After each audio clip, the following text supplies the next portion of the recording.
សំលេងត្រកមាក្រោមខែរនោច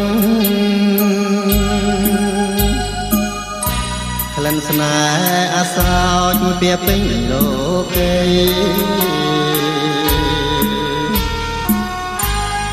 កាបាន2ឆ្នាំ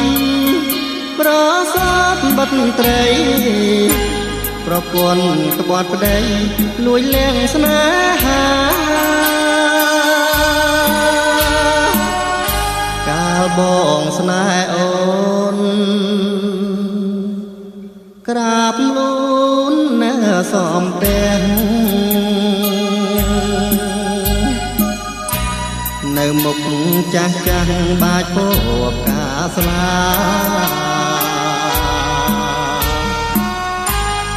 គេស្នេហ៍ស្រីវិញគេមិនបាច់ការពួចហៅដូចលីរត់ឡានគេរូបជាទេវតាចិនជា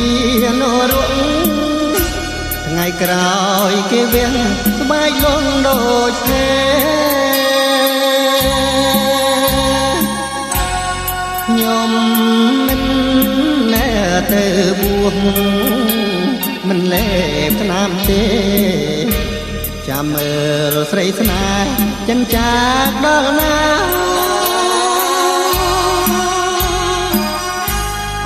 ចោចិនព្រៀនស្រែកឃ្លៀននៅឥតខ្មាស់បណ្ដាច់សងវាំងអូងពីអរា